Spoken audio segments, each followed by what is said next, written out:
What the what? You guys are all here still? That's crazy. Let me fill up this cup of awesome.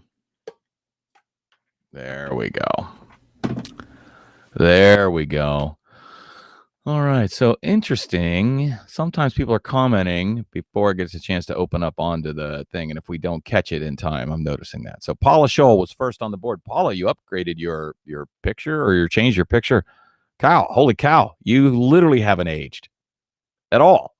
Like, it's quite infuriating. If anything, I think you're aging in reverse. So awesome. Paula Jack, good morning. Jim Black, good morning. Karen Buzzard, that's my ma. Randy Carnes on the YouTube. Good to have you here, my friend. Gretchen Blystone, good morning. Brett Wyford, happy Friday indeed. It has been a week, right? I'm telling you. Brian Fink, what's going on, my brother? Talking bikes all the time. Good morning, Bike Twin. It is so funny that Eddie Ambras, my longtime friend from Clarion University, we bought literally the same bike within a few minutes of each other. It seems like without conferring. It's really crazy. I don't know if I'm gonna do the orange pedals, but now that I've seen the orange pedals on it, I think I want to put orange pedals on. All right, let's see what else we got here. Kathleen Beckett Napier, good morning. Sue Francis, that's my aunt. Good morning. Gretchen Blystone, cool sidebar. The sidebar. Yeah, thanks. Ruthie, good morning. That is HR's ma, everybody. Great minds indeed. I know I'm moving fast today, Scott. Sorry. This is actually the second pot today. Isn't that awesome? Like, I have been on a coffee terror this morning. So Julie Stover, good morning. And I think I'm caught up. Almost. Paula Scholl, you are very welcome. Well, yes. Can you do that, Paula? Can you have that forehead canyon that I've got going on? Andrew Buzzard, that's my cousin. Good morning. And Gretchen, yeah, the new mic. The new mic really changed things. It was just an experiment one day, and then I stopped using it for a minute, and everybody yelled at me. So that's awesome. I like sounding cool, and I've got that whole kind of Howard Stern, like, how's everybody? Yeah, so tell me, when you do the thing, do people do anything? I'm not that way though. I'm not really a Howard Sterny. Patrick Rice, my good, super good friend. Man, we would normally be gearing up for what they call the green season in the Irish music scene. So Patrick Rice, his brother David, and myself were part of a trio that expanded over the years, but it was part of a trio called the Rice Brothers. And every time we would play, they're like, is your last name Rice? I'm like, no, but it's okay. It's like, everybody in the Allman Brothers wasn't related either. Or the Doobie Brothers. You can have brothers from other mothers and things like that. It was okay. But it was always a much longer discussion than I was prepared for. I'm clearly more handsome than both of them. So, but we did like a kind of Americana Irish mix. That was a really, sort of that newgrass bluegrass thing that's going on. And the yellow season, that's funny. Brother from another mother, there we go. Or the eyebrow thing. You can't do this. I mean, look at this. I didn't even prep for that. I didn't stretch. That's where I'm at. I'm in that I need to stretch mode of my life, like nothing. But anyways, in the when you do Irish music of any kind, St. Patrick's Day weekend is like, it's like your Woodstock. You can play in places that don't have music. You're playing office parks, and we did one year we played like seven setup and teardowns in a very short period of time, in less than 8 hours. It was the Irish Super Bowl. Yeah, Irish Music Super Bowl. And we played, and it was so here in Columbus, Ohio, there's a suburb called Dublin, and the Dublin Irish Festival is a huge deal, and they certainly embrace that whole Irish namesake and whatever. Super cool.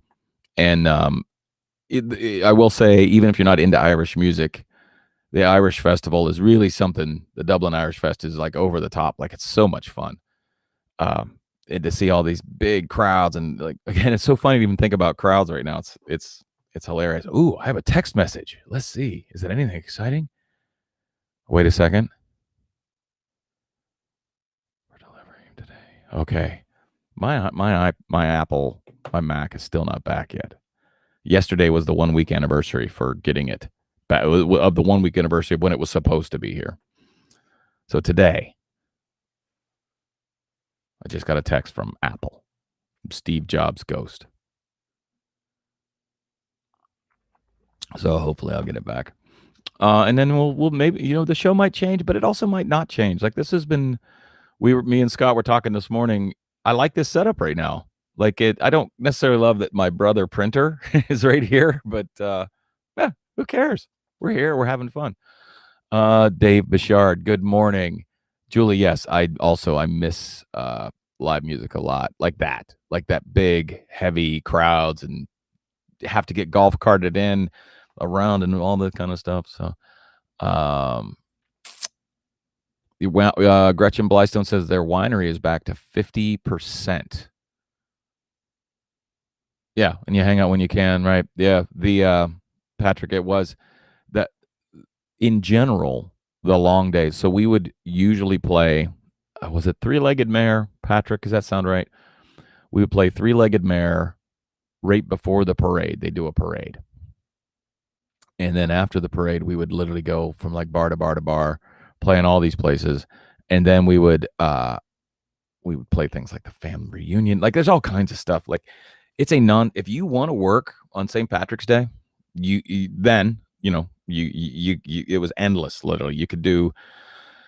And if St. Patrick's Day happened to follow close to a weekend, you could work that whole weekend. But if St. Patrick's Day was on a Tuesday, you're running into March Madness, which becomes tricky as a musician. Like, so things you don't know in the guitar playing, song singing world, and violining and drum playing, and even bass players. I don't know why that was funny to me, but I thought it was funny.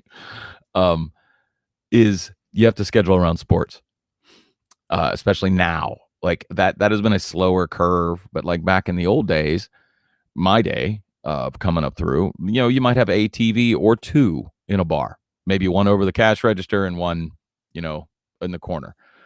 But it wasn't like now. I mean, you go to a nice restaurant and they've got 35 freaking TVs everywhere. You go to a sports bar and you can't look anywhere. And a sports bar in my world now is my highest, what's the word I'm looking for? I play there the most. You play places that play sports the most. So you have to be prepared for, we know we had you booked for this, but Ohio State's in this case, but Ohio State's in the, they made it to the Final Four this year. So we're going to cancel that game because or your gig. Thanks. So you're right, Eddie Ambrose. I did exclude the kazoo playing community.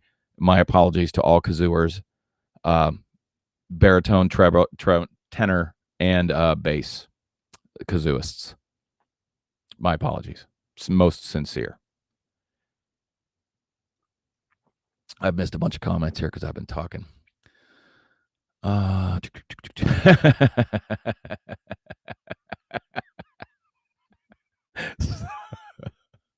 Sorry, Jeremy Hunt. I didn't mean. It's funny. So you remember the old days at Flanagan's? Think we'll ever have crowds like that again? Well, I've been thinking a lot about that right now. Some states are starting to open up completely. I believe Texas and Mississippi, I don't know when the date is, but they are lifting all coronavirus protocols, like I think effective blank, whatever their day is. And it's fairly soon, maybe even today. And I know in our local news, they excellent, Brian. You should always make coffee runs. Donut runs, you have to run a long way to make it worth it. So coffee, yes. Donut, depends on the distance. I got to turn this noisemaker off. Sorry. I'm not really that sorry, but and then in our locally, they announced there is now a protocol. There's a line in the sand of like, once the numbers go down to this level, all mandates are lifted. So that's great. I think that's great news. That means that we feel institutionally, from a government standpoint, and to the hall break room, nice, that there's at least an end where, I think all of us have been kind of like, when, we're 1 year into our 2-week shutdown. It's been a minute. Like, we've been going on. Yeah, I thought I knew it was something like that. So 50 cases per 100,000 people or something like that, or tests. I don't know. I'm not what you call a math genius. Yeah, the double masking, single masking thing. I don't even know. I just try to do my best. 100% try to do my best. And everyone's got an opinion and everyone's correct. So anyways, TJ, do I ever think that we'll have shows like that at Flanagan's again? Yes. I do. So I'm reading a book right now. It's kind of a heavy read, but it's called The Great Influenza. And it's talking about the pandemic in 1918. And it's unbelievably amazing. The book itself was written 15 or so years ago about an event that happened 100 years ago. And let me tell you something, friends and neighbors, folks and family, we haven't changed. Human beings haven't changed. It's literally like it could have been written 5 minutes ago. But really, the core of the book, though, is the science behind finding it out. Like when the Spanish flu, or whatever you want to, like, it was, but however you remember it by, they didn't know it was a flu, and it was a big deal that they found out that it was a flu. And it talks about what the pandemic of 1918 brought out was the first generation of doctors who weren't practitioners of medicine, that didn't have an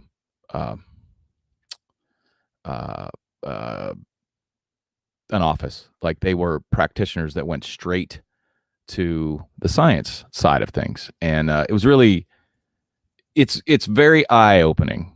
Now, I would like to say I'm still not a scientist, but I do like reading about scientists. So let's see. I got a bunch here I got to catch up on. But that being said, TJ, the post, like the Roaring 20s, right up until October 29th, I believe, 1929, which was the fall. I may be wrong on that. I think I'm close, though. It remembers the 1900s. I do remember the 1900s. Hey, Jess, I haven't seen you like a million years. Good to have you on the show.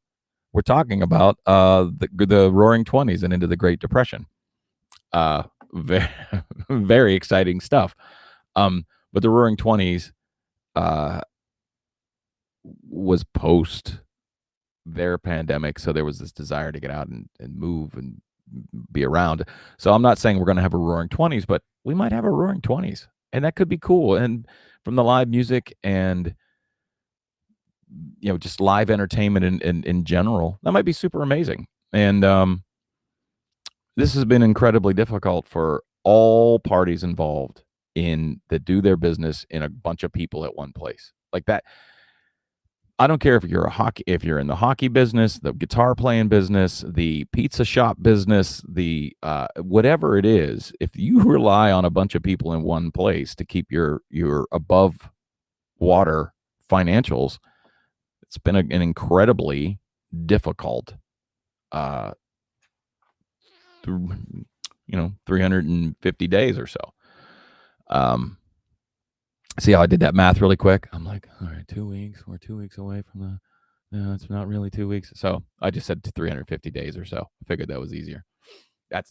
You got to see me grinding my gears live. Let me see. So anyways, I don't think it'll ever be the same, because I don't think I don't think we repeat like that, but I do think we're going to see this rise. I think there's still going to be a little bit of maybe, just maybe, the personal space has come back. That like, back up, dude. Like I don't need you this close to me. And so maybe that will happen, and that would be kind of cool. I've never liked being at a concert like in the front and people pushing up against you. Like, no, don't do that. I don't care for that. My new segment, yeah, this is what bothers me. So anyways, short story. Yeah, I think we'll have something like it. I don't think it'll ever be like it was. Jeremy Hunt, happy Friday. Good morning, Steve Dietering. Yes. Steve Patrick Rice. Yes.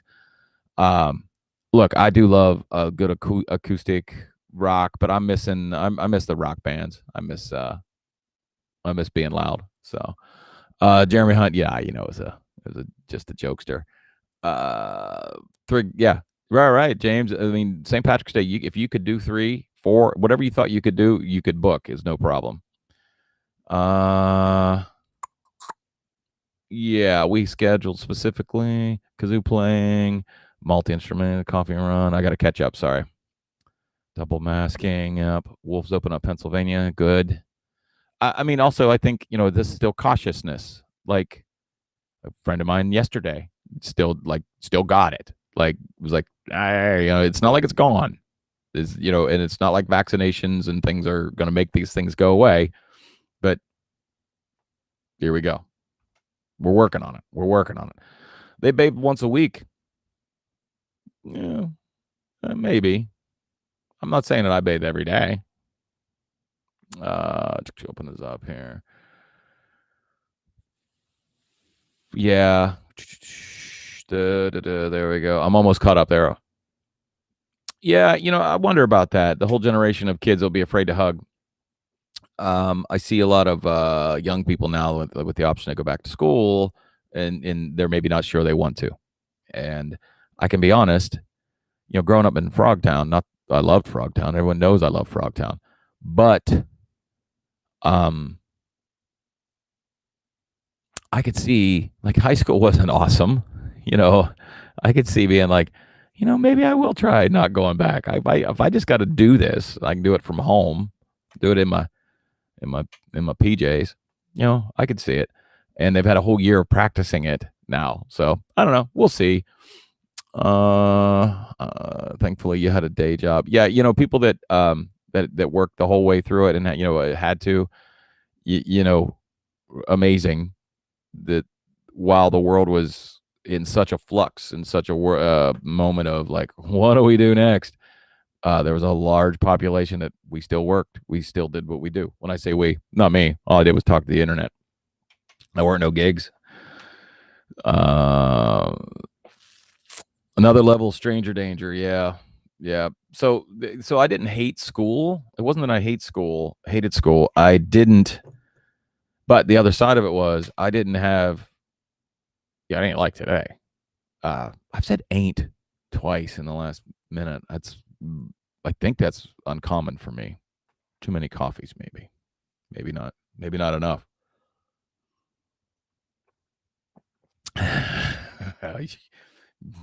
You watch your mouth, Dietering. Decaf. No, I do. I drink decaf Highlander grog. That's my. Yeah. No, I think from an office. This is again. I have no information on this. This is just looking at it.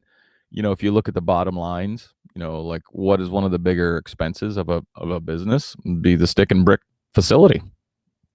And I guarantee you, every major corporation is looking at their real estate holdings right now. I guarantee it.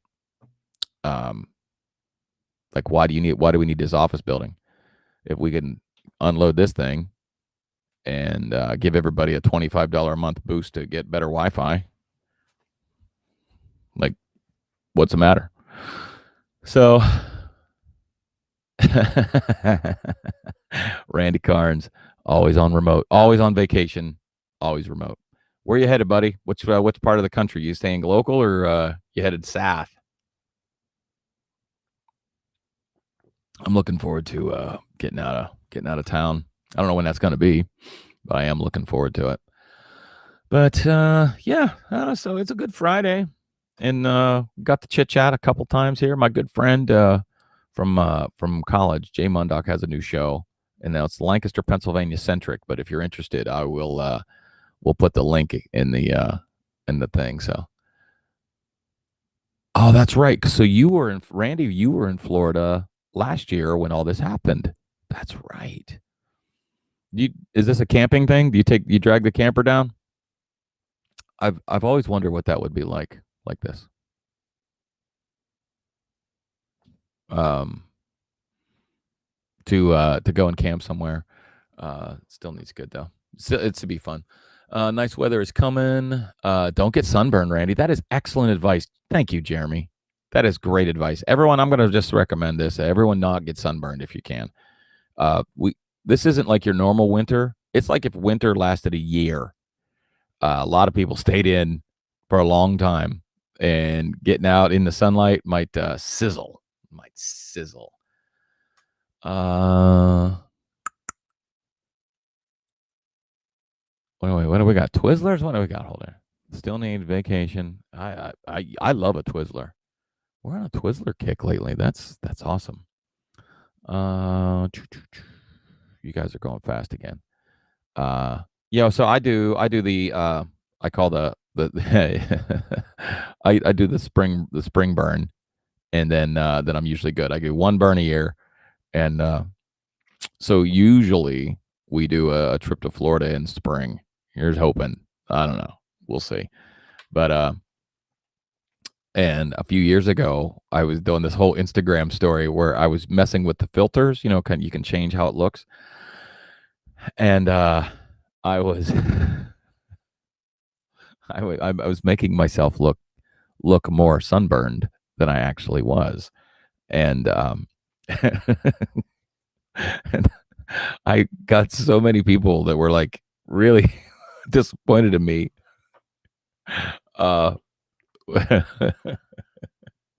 Disappointed with how I was allowing myself to get sizzled. And I don't know if I can. I'll find the pictures and make maybe a montage for you. But oh my god, it's hilarious. It is. I'm just like sizzled, and all the comments are like, "Good God, man, would you put on sunscreen?"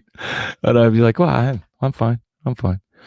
You know what, Eddie? Twizzlers and a road trip sounds like the medicine I need right now, like 100%. Bojangles. I don't know what that is. What's Bojangles? Oh, is that chicken? Is that chicken? I think it is. Twizzlers, chocolate Twizzlers. I'm not. Can you solo that?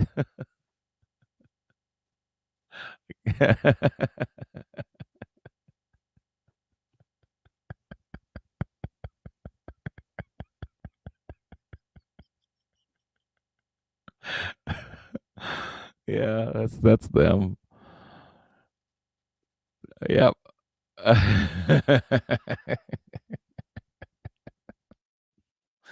That was me burning. Let's see. Oh man, there's a whole conversation. Lobster, yeah, that was me. Chicken and biscuit with pimento cheese. Eesh, I don't think so. It was a mess. Bojangles, chicken. Got it. Chicken, yeah. Uh,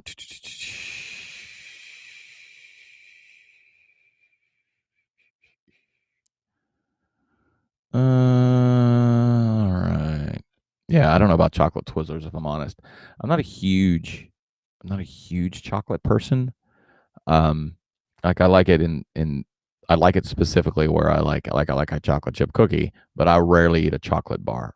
I like chocolate covered things. I don't like chocolate. So a chocolate Twizzler for me would probably be too much. I would probably prefer um, just a regular Twizzler and maybe have a bite of chocolate if I was going to do it. So yes, thank you, Jeremy. That was back in when I was growing up. That was the beginning of that phase of my monster beard. That's been 2 or 3 years ago now. Jeez, seems like forever.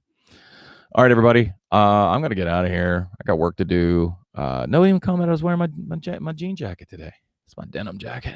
That's right. Looking fly. So, all right, everybody. It's been a good week. Thank you for being here for me this week. I didn't have didn't have the best of weeks, and it was great to have you guys, the family, to pull it all together. So you guys are amazing. I love all of you. I mean, I love every single one of you, even that guy right there.